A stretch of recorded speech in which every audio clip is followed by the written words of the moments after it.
Something just struck me as I was thinking through this. Tell me if this is a correct analogy or not. Um, if some of our EITs are having a hard time understanding some of the things that you're talking about right now, is it sort of like, say you're a homeowner of like an old house that is kind of falling apart, and I have some house building skills, or at least have an eye for how to build up a house.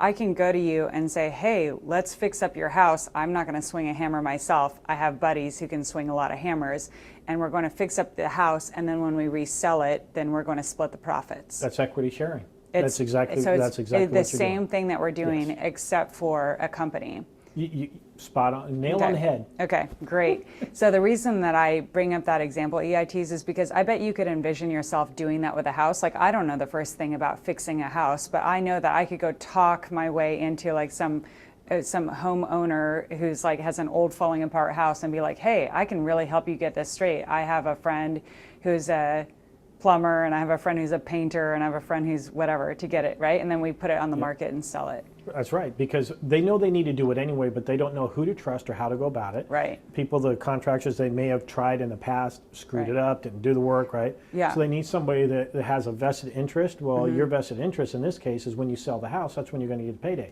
Because But so you are they. also don't make any money unless the owner makes money. Only right? in that house situation. Okay. In the business situation, I get to share in the profits of the company. Oh, so okay. the profits okay. are, right? I Well, don't share in want the profits, but that means that the company has to be profitable. It has to be working out. which is why I want a 30% margin. Yep. Right? Got So it. everything Okay. clicks into place here, that there's a reason for everything. I want a 30% margin so that I have enough to get a monthly fee or salary or management fee, whatever you want to call it, out of the company. And whatever money's left over at the end of the year, one of two things is going to happen. We're either going to reinvest it back into the company, or we're going to make a distribution to the stockholders, the owner and you, right? Us as the stockholder. Whatever percentage ownership we own, we get that. So if there's $100,000 left and it's a 50-50 deal with the owner gets 50, I get a $50,000 bonus at the end of the year, just like they do. Okay. Wow. This is amazing. Okay. So I want to back up then. And I want you to pretend that you're one of our EITs. So maybe you got out of prison a year ago, and you've held down a job, and you've been starting your own company through Defy, but you don't have like some bigwig credentials. You can't tell the owner of a company that you've already flipped 500 companies, because you haven't.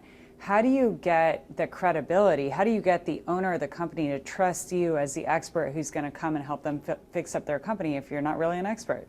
You know, I run into that question all the time, because I'll teach seminars to teach folks just like you how to do what it is that I do. Because there's no way that I can handle all the business, so it's about me serving others first, so I like to give back. And so this is the same thing I teach them.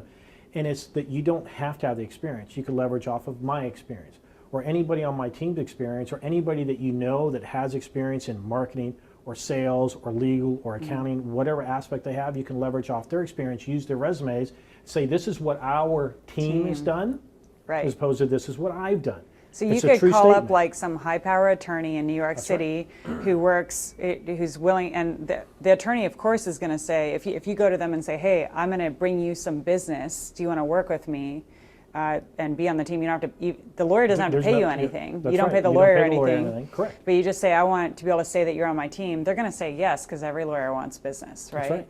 And you can, so who are the people on the team that you're going to want to build up? I want a good legal team. A I what? want a good a legal team. A legal team, so a lawyer. So you can call any type of corporate lawyer. Pretty much, yeah. You just want somebody that has some good credentials, right? Okay. So I like lawyers that are also investment bankers, right? Because it sounds really good. You say, well, you could always talk to our investment banker. Yeah. And it's like, ooh, well, not everybody has an investment banker. You must be really important. Yeah, right. Right, So a lawyer who is an investment Right. banker. So are they working for an investment bank currently? They can be, or they have worked. And maybe it's a small investment bank. It's not like a huge. Yeah, no, I'm not talking necessarily Merrill Lynch, right? Yeah. I'm not talking about. So we're stuff talking like about like small, maybe sole practitioners. Correct. Or somebody that was an investment banker in the past, and he still calls himself an investment banker. So 'Cause what he does would solo I, deals. if I want to pull up a name of like, say, investment bankers in New York City, like small boutique investment bankers in New York City, would I just put in boutique investment banker into Google? Well, I wouldn't use the word boutique, but what I would do is solo investment banker, attorney, or something along those Solo lines. attorney in the city, and then it'll come up with a list of names, and I can just pick up the phone and start cold Pick one. calling. What I would do is go to page 10 in Google results, not on page 1. Page 1 are all the ones that want retainers and all that stuff. Like, no, call me right now. Because they paid to get to the top. That's right. So go to page 5, 10, 15. I love that. Yeah. Because they're all hurting for business because they want to be on page 1, so they need the money. Yeah. And they'll do whatever you need to do. Got it. Okay, and then you call them up and just say, I'm flipping some deals and I'm looking to retain an attorney who can be a part of my team. No, don't say not retain. Okay, right? thank you for correcting all me. of a sudden they're like, oh, I'm getting cash. Yeah. I'd like you to be part of our team if I can bring you some deals. If I can bring you some deals. Right? Okay, be I'd a part like of you our to be team. part of our team if I can bring you some deals. Okay. Would you be interested? And what's Okay. their answer? Of Well, sure. course. Yeah. Do we have to sign a legal agreement between us? No. No, I just Verbal get to until I bring them a deal. verbal until I bring you a deal. So then I get just to put on our team's summary. I can put that lawyer's credentials that they went you to some can fancy say- law school and have been practicing law. You for, just have to be careful, right, Okay. about how you promote it. You can say Okay. these are the people that are on our team. Yep. But you can't say these people that are our employees or that we Yeah. have retained this attorney. You can't say Sure. that. But These you are can, people that but we'll go saying to they're that are on my part of our team is enough, right? Okay, so a lawyer, an investment banker, who else? You want a good accountant, somebody who knows how to, when they see, oh, well, somebody just gave me a balance sheet and a profit and loss statement, right? And what does all that mean? Yep. All it does is tell me, is the company making any money? So you want somebody to So be able to look at that you and can, say, is it you making can any look money? at you can look at these companies and you don't have to know the first thing about financials yourself because you just hand it over to your accountant right away. I'm really good at strategy and negotiation. That's what I'm good at. Right, which so many of our EITs are brilliant at that too. Trust me, you got skills. Right? Yeah. You So, got the best in the world. but when you ask the accountant to look at the books, aren't they going to say, "Well, here's my bill for that"? They may. So here's the way that I like to do it is I'll say, look, I'm looking at this company. If it goes through, I'll have you handle the closing, of which the company will pay for it. So it's a fee there, and that person may want to now be the accountant for the business. So it's future business. Okay, you can so get them they're to going look to at give it. they may be willing to give their time for free. Sure. With the hopes that for the closing. So you just have to sell yourself as like an investor who's actually going to do these deals, and then you'll get people working it's for free for you. Pretty straightforward. Okay, Well, so the an other accountant, thing is, yeah. Or another thing I want to point out is that you could use equity that you're already getting in the company. Say, look, this company is valued this. If I get this deal, you do the work for me, I'll give you 2% in the deal. Ah. Right? So they like that. They're like, wow, okay, that actually could add up to be a lot of money. You're because they giving look away at the money numbers. that you didn't even have in the first place. correct. It's just brilliant. Okay, so an accountant, what else do I want? And you want a good marketing team, somebody that understands marketing for that type of business. For So- that specific industry. Yeah, really. So, what like, you if want I is buy a somebody that's trucking really good- company, I want, in today's like- market, you want internet marketing. Okay, that understands how to create what's called funnels and marketing and drive leads and promotions and stuff like that. Yep. And there are lots of companies out there that can do that work. But again, all you got to do is say, hey, look, if I bring a company, would you guys be willing to do the marketing? What do you think their answer is? Sure. Well, sure, I'll do that. Yeah. Why yeah. not? Yeah. You know, or you give them equity to do the work for free. Yep. Okay. So finding an accountant, it feels like that's like pretty.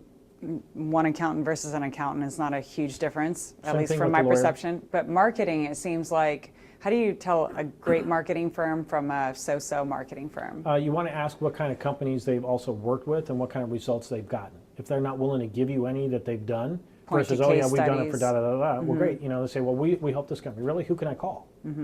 Okay, great references. Right. Yes.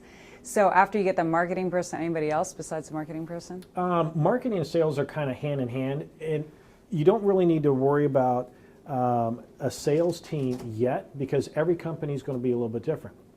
For instance, I'm working with a company, they're doing about $3 million a year. They want to bring us in, they're going to give us 75% ownership in the company. And it's $3 million, but they want us to bring $100,000 in on the table. Well, we're not bringing our own cash. We're going to show them how to get a business line of credit for $100,000. We're going to get we're going to get 75% ownership in that company of a $3 million company that's making about $1.5 million a year in profit, about 50% per year in profit. I'm getting it for essentially helping them figure some stuff out. Yeah. Now they want to create a sales team and they want to create a customer service team. But they don't know how to do it. But I know that I can go find people who are familiar with running sales floors, creating customer service departments, and implementing it, of which the company will pay for. Okay. So, I mean, your job, besides negotiating with the owner, after you negotiate a deal, you're almost like a headhunter where you're going out and finding the right people and That's it. putting it together, and you get out of the way, so you don't actually do. Oh yeah, I got to get out of the way because I'm not any good at it. I suck. Wow. You know, I mean, I'm good at negotiation and strategy, but I'm not a good people manager. I'm not good at implementation. Yeah. I'm good at starting something, but I get so distracted because my ADD has ADD, right? Right so there I get with distracted. you. I get distracted Yep. really easy. What were we talking about? Yeah. So I get distracted really easy. Yeah. And so I got to get other people who that's really their skill set. Yeah. I know what mine is. I know what my weakness is. Sure. I get somebody else who that's their strength. Yeah. Okay. I don't want somebody just like me because that defeats the purpose. Now we're butting heads trying to Sure. do the same thing.